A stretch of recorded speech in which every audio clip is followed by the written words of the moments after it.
Good morning, Morning.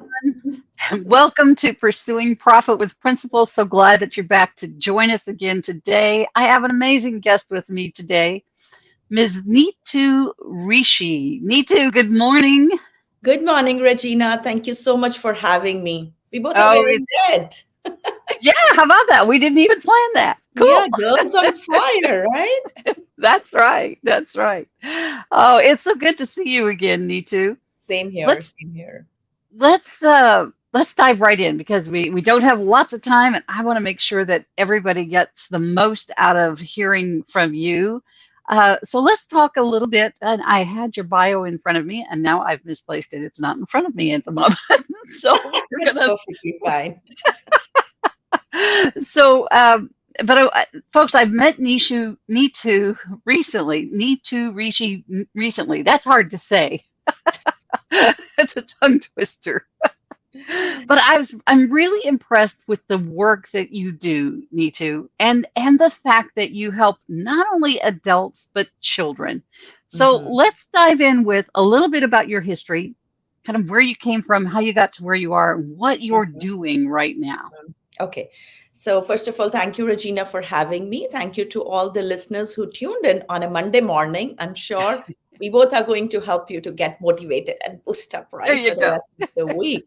So, as Regina said, my name is Neetu Rishi. I come from India, but now I'm living my American dream. Thank you to America to give me that opportunities here. So, back in home country India, I was working with an education industry where I was again working with adults and kids. Now when I moved here, I left from the position of the director. So when I came here, of course we expect that we'll be at the same position, but we fail to understand that your personal level is at the same, but your professional level comes to zero when you move to a different country, a different culture. Right. I was ignorant of that fact and I started applying for jobs. Now, we all talk about our achievements, but I think it's more important to talk about your failures and rejections, which people can connect that, okay, Yeah, nobody's an overnight success. So, exactly. as a matter of fact, I applied for 71 different positions and I Wow. got a call only from one. I don't call it a failure. I call it as a calling. Maybe it was time for me to reflect back and think that don't be overconfident in life. There's always a phase when you have to relearn, re-revive your life, right? So I Right. realized that, okay, now I need, it's a new culture, it's a new country, it's a new potential. Let me start working on myself. So I think I made a kind of a listing, which I call as triple S, 3S. The first S stands for self-awareness. We need to be self-aware where we are. I can't say that, okay, I'm 40 years old, I've learned everything in my life, I'm an expert. That is absolutely wrong. So I worked Yeah. on myself for 2 years by joining Toastmasters, building connections, getting some certifications with Dale Carnegie. So, all that was my prep towards my self awareness and self acceptance. Because Ah, sometimes in life, I feel we don't accept ourselves the way we are. We start hiding our flaws, right? We always want to showcase the best of ourselves. Uh, Again, where I was wrong. So, working on these two things. And the third is self improvement. So, 2 years was dedicated completely on these three things: self awareness, self acceptance, and self improvement. After doing these three things, when I was making my timeline that, okay, where I want to be in my life, what is my goal, what is my destination, it just stuck to my mind. I wish I started earlier so that I can be on the cover page of Forbes or maybe an influential woman to make a difference. That day, that gave me a purpose that I don't want other kids who are younger to think the same what I'm thinking today. So yeah. that gave me a purpose and a mission to start working with the students. And I started writing what are the things that they need to work upon, what are the gaps in the education. So first was public speaking, of course. How to go and connect with people when you go from middle to high school or high school to college or a professional life, and then more important entrepreneurship skills. So, coming to the Excellent. last part of your question, what I do, I work with kids and adults as well, but I'm more focused on kids. Those are my priority through my organization, the Success Door, where I help them in three different skills. First is entrepreneurship skills, second is public speaking, and the third, I help them to become a self published author. So, if anybody has a writing of passion, they can publish their books on Amazon. I become their navigator.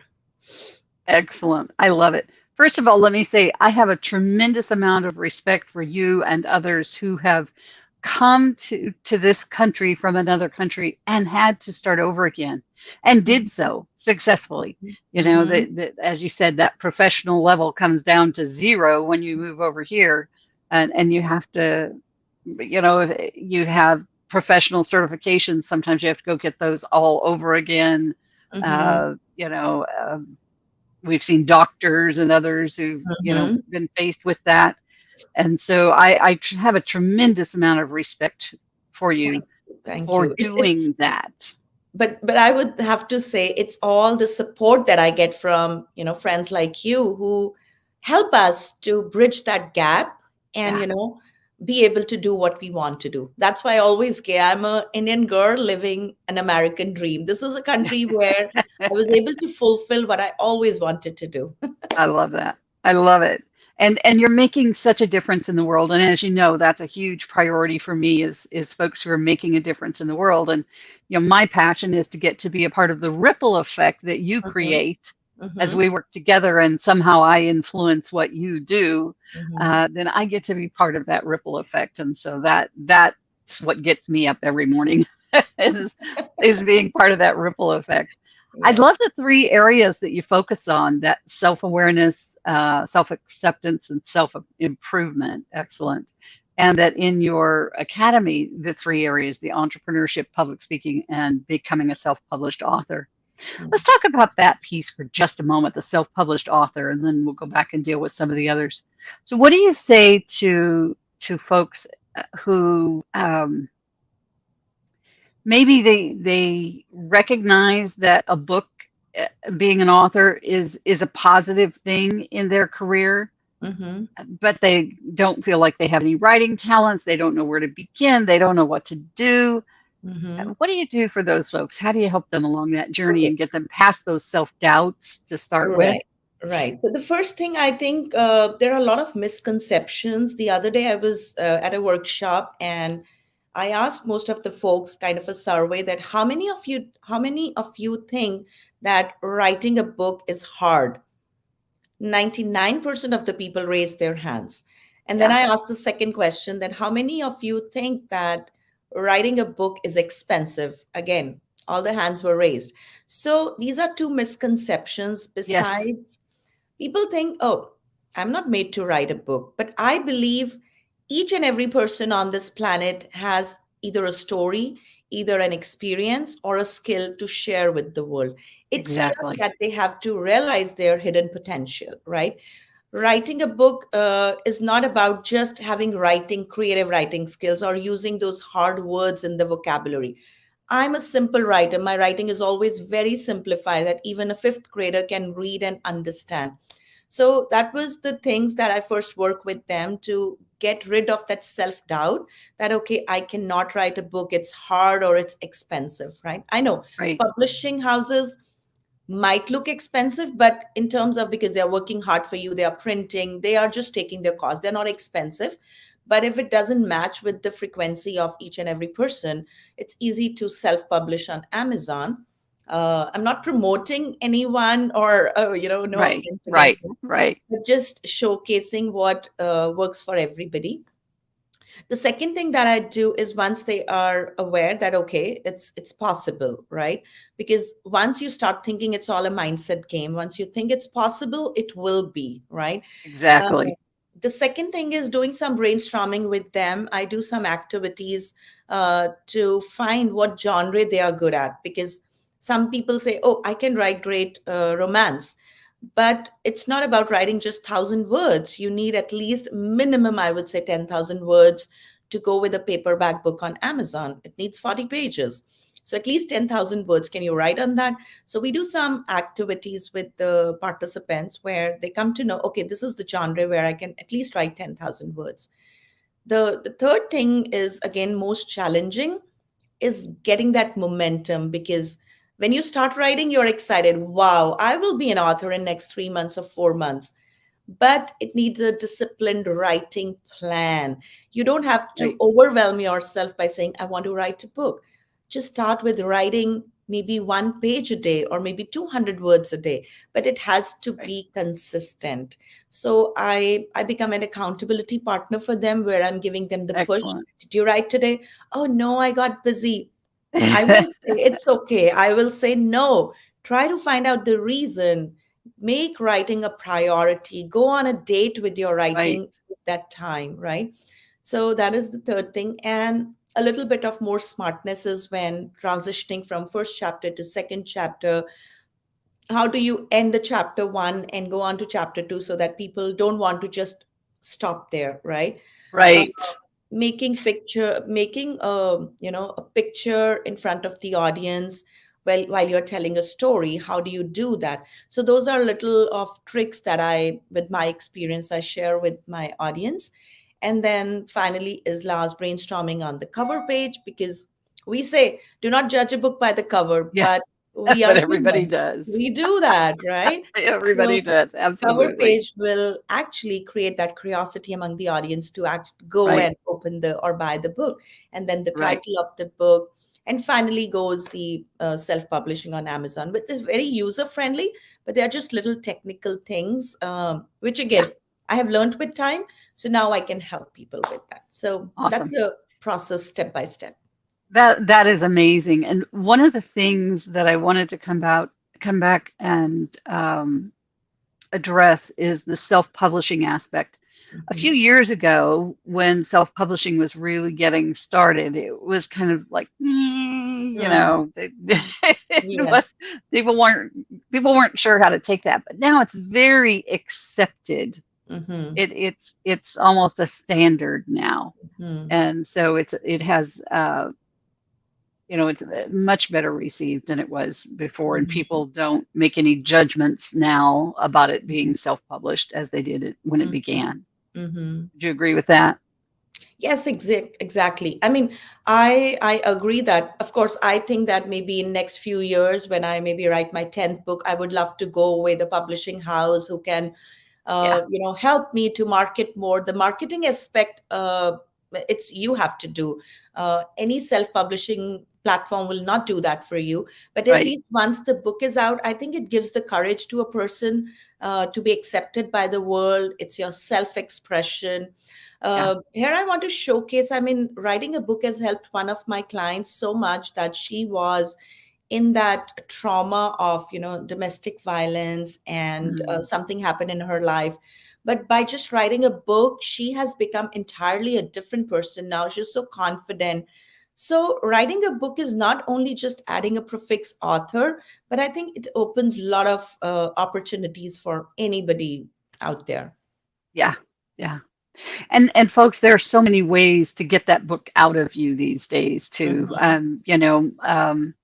When I did my first book, which was an international bestseller, but it I worked with a publisher who, and we didn't, well, it was, I guess you'd say self-published. It is on Amazon. It wasn't through a publishing house, but they had a hybrid process of dictating your book. You speak your book, because some Oh. people have a hard time sitting down with pen and paper and doing it. Mhm, So you mhm, can speak it, and then you can have it transcribed, and edited. There's so many ways that you can get that book out of you today. mhm, That mhm. yeah, Yes. don't let fear stop you.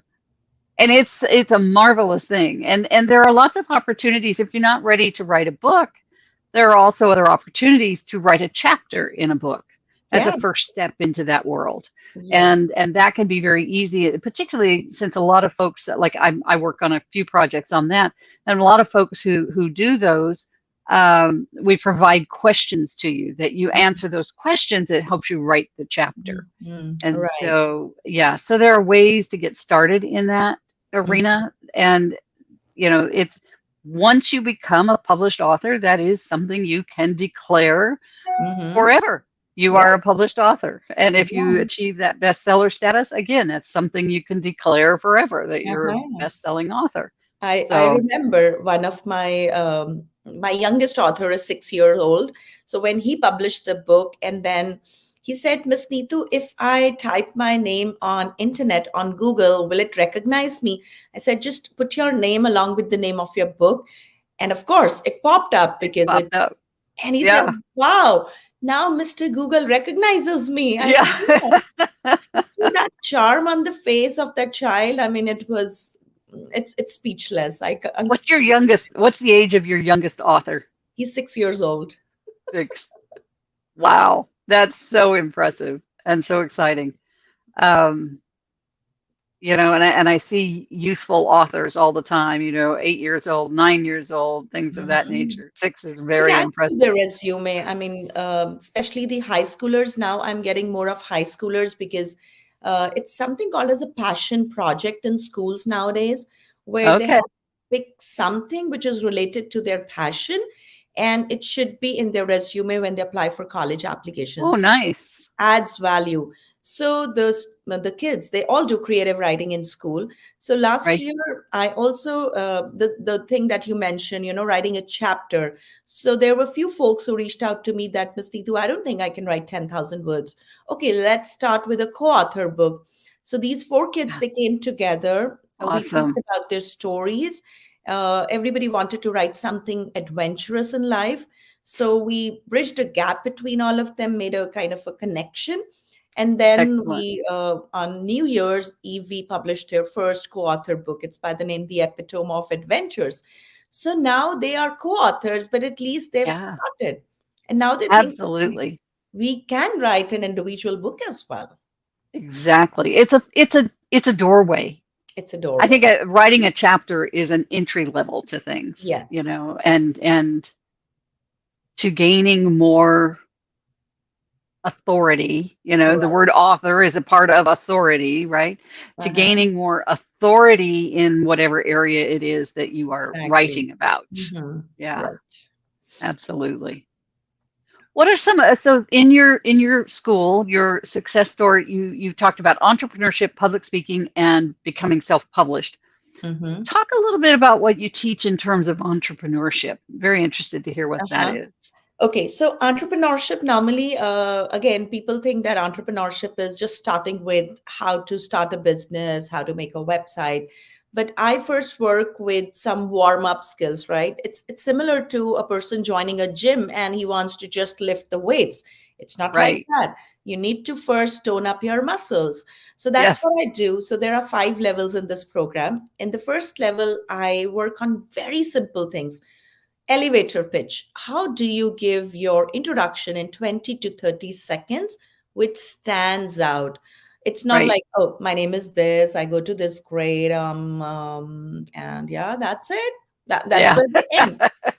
So it's so simple thing, but when you actually put them on stage, they fade out, right? So Right. preparing an elevator pitch where I tell them, talk about your family, talk about your siblings, talk about your friends, talk about your childhood memory, talk about what you want to do in future, and consolidate everything in just a 30 seconds of an elevator pitch, and memorize it in a way that it becomes natural part of your life, where Right.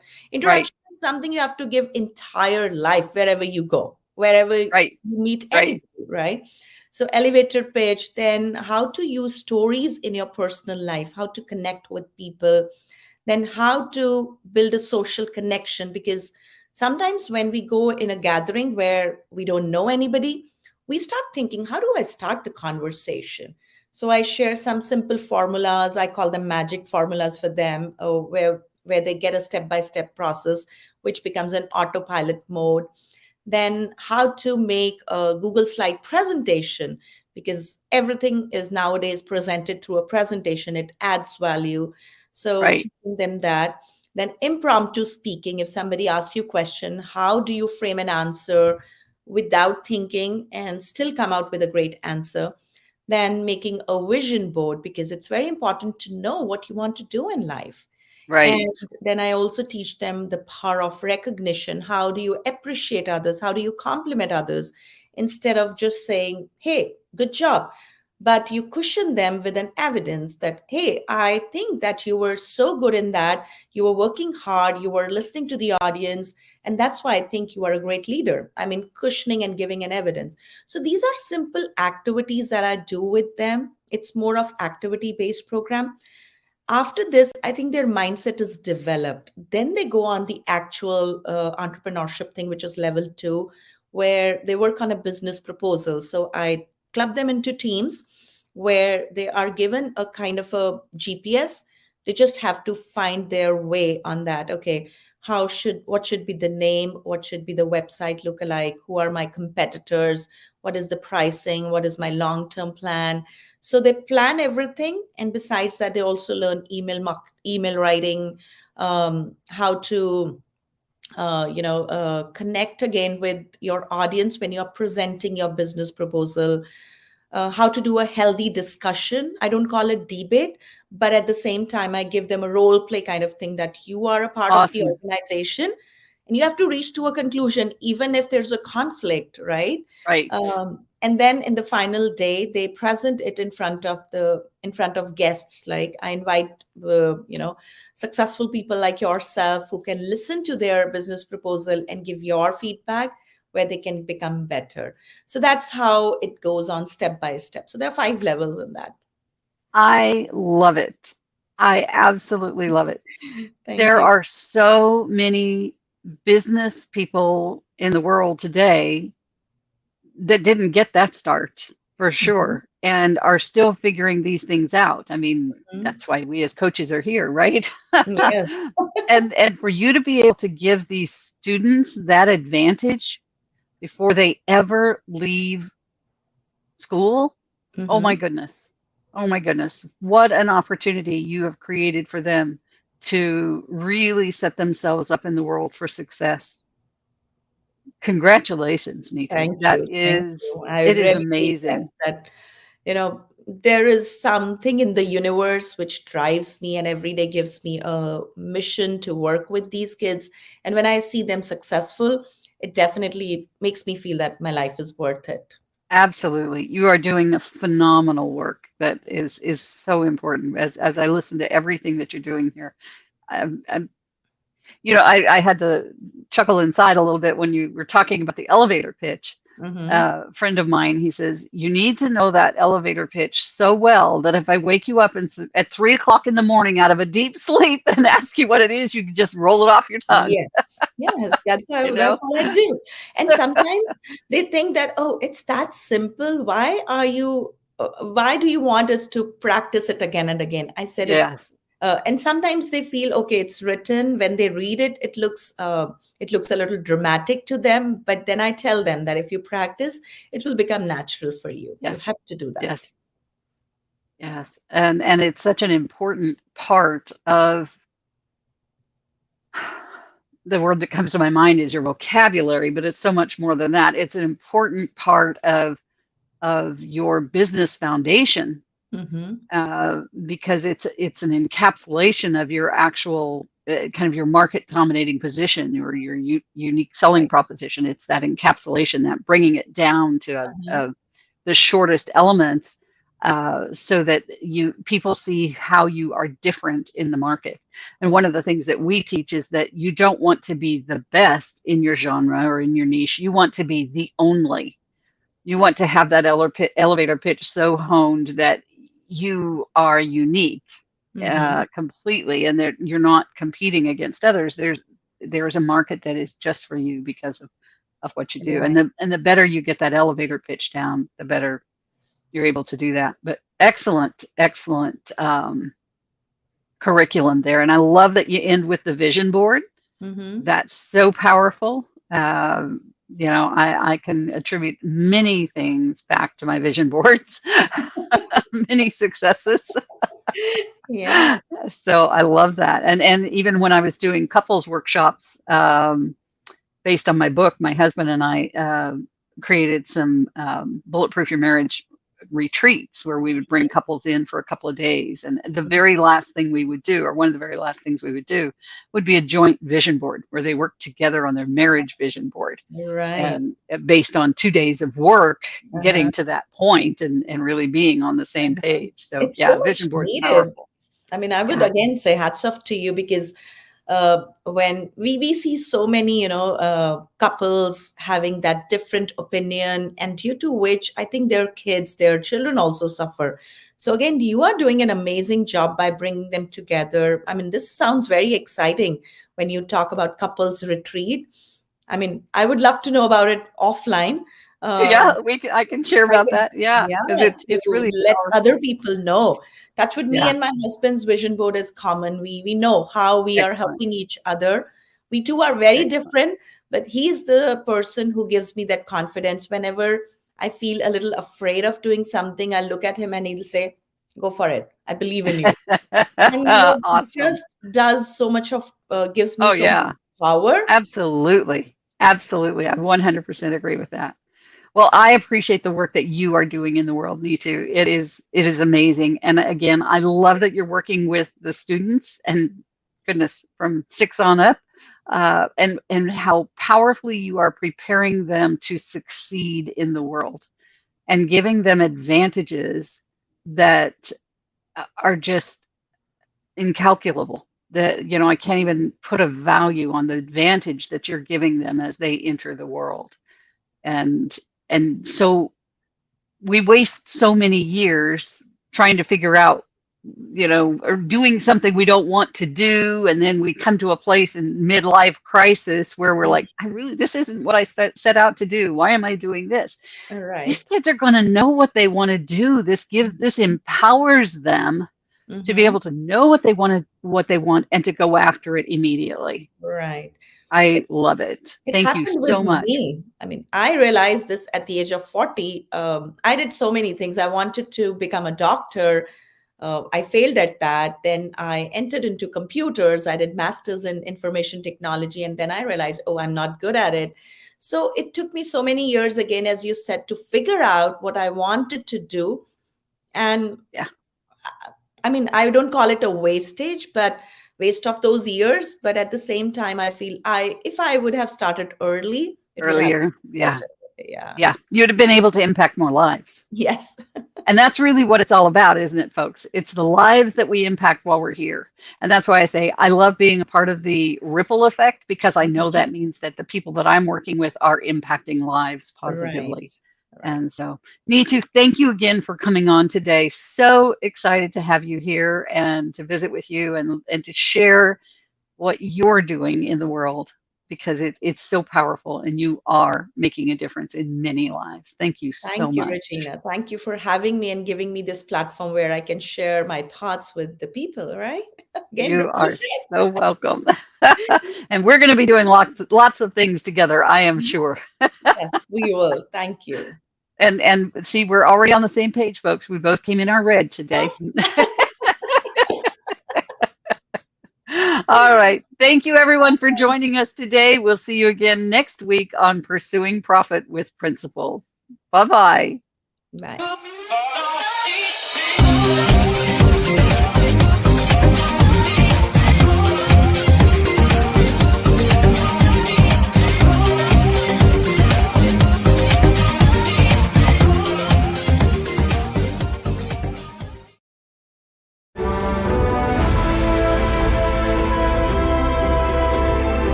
Well, good morning, everybody. Happy Monday. And today is Dr. Martin Luther King Day. So I want to say hello to everyone out there and to take some time to remember about your dreams today. We are often reminded from Martin Luther King about the value of dreams and how impactful it can be on how we live our life every day. So today's topic is about relationship marketing. It is about how do we move our businesses forward when it comes to using relationships. So I love this topic because, one, as a mother of 15, I think it's important to really be able to show people who you really are. I love the opportunity to be America's Supermom, right? Because it encompasses my whole life, right? It encompasses being a business owner as well as a mother of not one or two children, but 15, right? So I'm able to blend my career or vocation with my brand in a way that serves me. It is a part of me establishing how I want to show up in the world simply by my brand name. So when we think about relationships, we want to think about really allowing people to see a little bit beneath the surface. And I think this is a good topic to explore because I think oftentimes we kind of have challenges with this. You meet somebody and you're trying to do your quote unquote elevator speech, right? Or your 1 minute introduction. And that just doesn't seem to be enough time for you because you want to tell them where you graduated from college and how many businesses you have, how many kids you have, how long you've been in the area, what some of your new programs are, where they can find you. I mean, the list goes on and on. And so imagine somebody that you've never met before trying to tell you all these things that you are probably not even going to remember by the time you finish the introduction, right? If you were to say 1,000 things and then you say, can you repeat what you heard me say? A lot of them be like, you know what? I'm sorry. I was a little distracted. That person over there in the corner was doing A, B, and C because you lose people. You want to make sure that you keep them engaged. And so the first thing to talk about or remember when it comes to relationships is how you show up and how you want to portray yourself. So a lot of us are kind of challenged with that simple task because we're not really clear about how we are authentically just as individuals. So, the first relationship we need to be mindful of is the relationship we have with ourselves, because that determines how we show up in the lives of other people, right? So when you're in a space of you're able to recognize what you need to do for you, how you want to move forward and navigate through that, then this allows you to not be so much in your head, but be in a position to where you can really engage and really establish a good foundation with the people that you encounter. Okay. So when it comes to starting a relationship with you, it's really knowing what it is that you provide for other people. A lot of us can get floundered with that simple question because we want to go all around the world and tell people all the things we've done to quote unquote seek that validation that we're looking for. So when you are clear about who you are, what problem you solve, that allows you to not be so focused on, deciding what you want to tell somebody, right? It's just crystal clear. So if I am a seamstress, and I know that I make clothing, that's simple, right? I don't have to go into who I've made designs for. All those other things are added things when it comes to marketing. And there's a certain time and place for that. I don't have to go into who my previous clients are. I just simply need to tell people what it is that I do. Why would they need to stay in contact with me? Right. So that's just the first thing. It's really getting clear on what that is for you, right? And if you don't really know, think about some things that you enjoy doing, some things that you could do, whether you're paid for it or not, or some things that other people compliment you about, right? As we begin to listen to the dialogue of other people, we may even transform some of the things that we quote unquote thought were what we did, right? So, if someone thinks that they are really good at money, and they call themselves a money coach, they may find out that they are actually a, business strategist because they show people how to use money or whatever the case is. So, just a small tweak can really help you niche down to your audience in a way that serves you.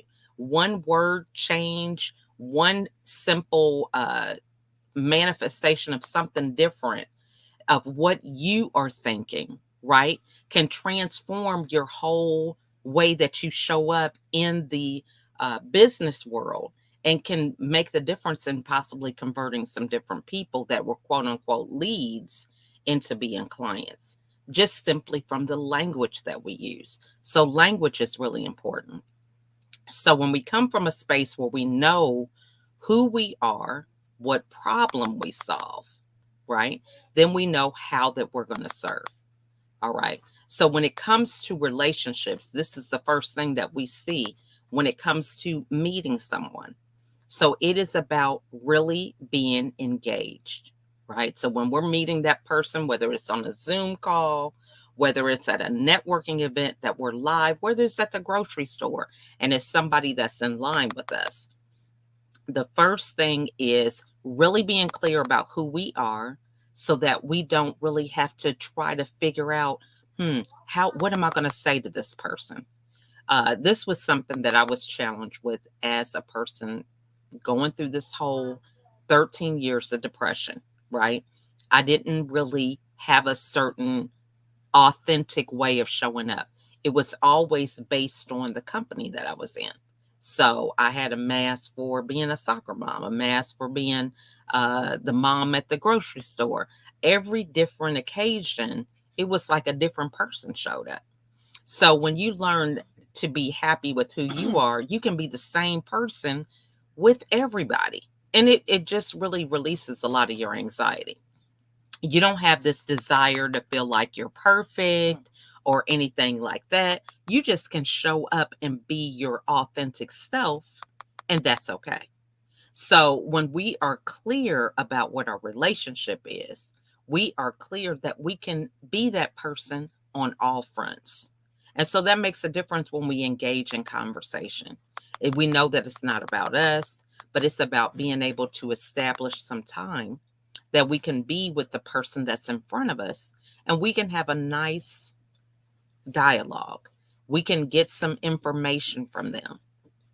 We know who we are every day of the week, but this is someone new that we are entering space with. So it's about us taking the initiative to find out about the other person.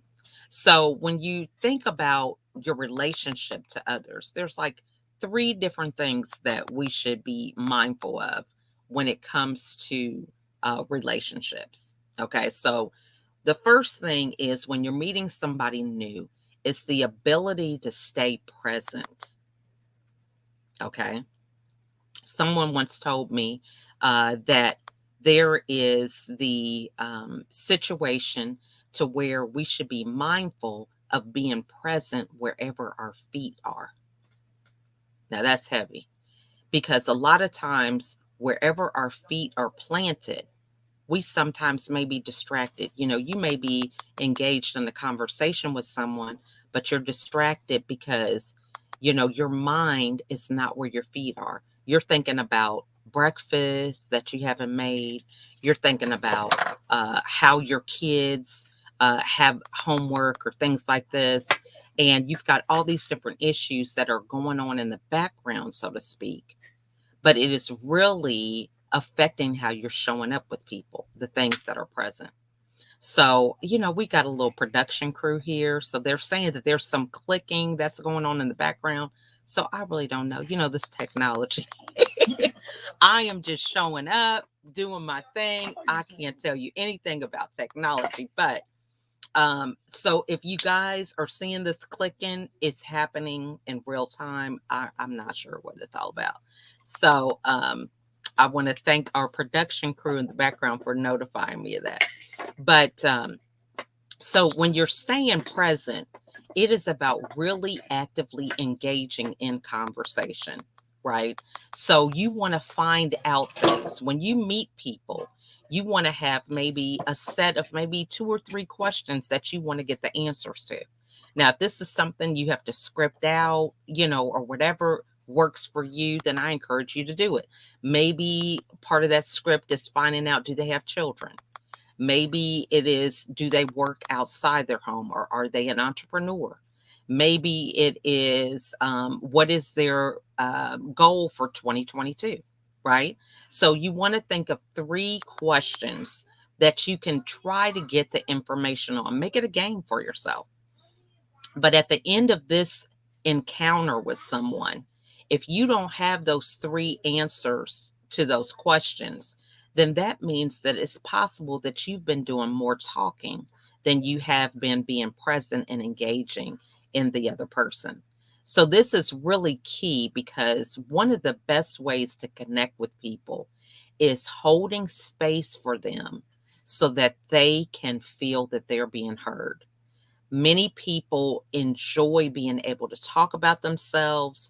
It is very therapeutic to kind of be able to just say things and talk it through. So when you're in a space to where you are allowing people to have a voice, so to speak, that really speaks volumes, even though you may not be saying very much. They will remember, oh, she's so nice. And, someone can walk away, they've saying 1,000 things about how great you are. And then someone says, oh, do they have any children? They didn't say. Then they'll ask them another question. They didn't say, but you know what? They are a great, great, great person, you know, because they've had the opportunity to be able to be expressive, and they have the ability of feeling like you've accepted them just as they are without having to be somebody that they're not. So I hope you're getting that one. So staying present is the first thing that is very important in order to make a connection and to lead to the second thing, which is staying top of mind. So staying top of mind happens when you get those 3 questions answered, right? So staying top of mind will help you to recognize, if they do have kids, maybe it is close to back to school time. So back to school time, you want to put that in your list of times that you follow up, right? So it could be back to school. You find out what some of their goals are, so you could keep them informed with certain articles or videos or things that may be pertaining to whatever their goal is. And then finding out whatever type of business they're in. Same thing. You could be giving them information, notifying them about certain events that are happening within your network that are related to whatever their industry is. So if you know someone who's a florist and there's a convention coming up, for flowers or event planners or something that's associated with their line of business, this is a great opportunity for you to keep them in the loop, keep them in the know about these things. And so those 3 answers will help you stay top of mind in a way that is not overly aggressive or feeling like you are trying to sell them, so to speak. A lot of people feel very intimidated about making these connections with people because they don't want to, quote unquote, feel salesy, right? But when you are simply listening to the information that they've provided for you, that will be even more of a great impact because it reminds them that you were actually listening, right? You will stand out because there's been several conversations that many of us take part in, but we really don't remember the other person taking notice to the point that they are actually creating future engagement around the information that we gave them. So if I was to say that I am having a book fair, okay, and I meet somebody and then they start sending me authors, hey, I remember that you spoke about having a book fair. I have a couple authors in my network. Want to see if, they might want to connect with you because, they would be a great asset to this event that you're planning. Now, how impressive is that? This is what we need to remind ourselves about is staying top of mind because we want to make sure that we really entrust people with the fact that we're listening and that they have value in what it is that they're telling us. We want to be able to go that extra mile, and it really does take a lot of the hard, heavy lifting off our plate when we simply ask about specific things and then we take action on those specific things. So, the key to it when we're talking about being present is you can come up with whatever questions you want. So if you enjoy something that you already do, for example, is reaching out to your connections on their birthday, if that's something that you're already doing with people that you know well, then what is so hard about adding a new person to your list of doing that with? So when you're thinking about staying present, you want to think about what your normal routines are and finding ways that you can weave new connections into that so that you can continue your diligence about being consistent. So I hope that makes sense. So as a mother of 15, I tell you, it's hard to kind of keep coming up with different routines and different systems. But what you want to do is figure out what your routine is and find ways that you can add to that routine in a way that you're sure that it's going to be tackled every day. So if I am someone who sends out cards, for example, that's a plug for send out cards because that's where I send cards out. But it's not going to be hard for me to send out a card to somebody new. Only thing I have to do is get their address if I already have a routine or system for doing that. Right. So this brings us to the third thing when it comes to relationship marketing, which is follow up. So you're present with the person. You know how to stay top of mind because you're finding out these three answers to these three questions. And so the next thing is follow up. How are you going to follow up? What are some ways that you're going to make an impact about following up in a way that serves you and serves the other person? So, as I mentioned before, send out cards. Send out cards. I love send out cards because it is a customized greeting card service, right? You just get a subscription. Depending on the subscription you decide, you can even send unlimited number of greeting cards customized to people every day of the week, right? So, customized meaning that it is a card that's specifically for this person, even to the point that I could put their photograph on it by using my computer and my cell phone. I don't even have to go to the post office. I can create the card and do everything I need to do at the few clicks of a button on the computer and cell phone and don't even have to go to the post office. And I can send as many as I want every day. So when you think about customization, that's a little thing, right? Now, maybe you don't have a send out card service, but you can get a blank piece of paper and an ink pen and write a special message to someone. A handwritten note goes a long way because it definitely shows the time that you're investing and the attention that you're giving to someone that is not canned in terms of it being a blanket response or a blanket message that doesn't have any thought behind it. It's just not something that you're sending to everybody. It's specific and customized for that person. And that is what makes it that much more impactful. So you can get anybody to say thank you, but saying thank you with a customized card or a handwritten note, this is something that we really don't take enough of advantage of. In this age that we're in today, we have digital presence. People order online, they pay their bills online, they do their banking online. It is really few and far between the things that we actually get in our mailbox. So when you take the opportunity to send them something, such as a card or a handwritten note, you're going to get even greater impact because there's not a lot of competition in the mailbox.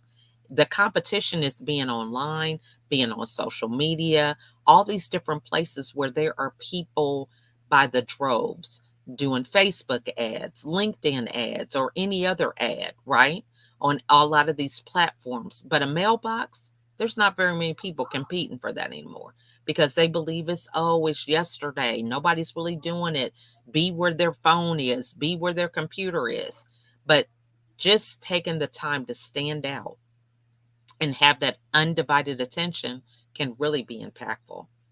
Another thing with follow up is simply showing more of the human side of who you are.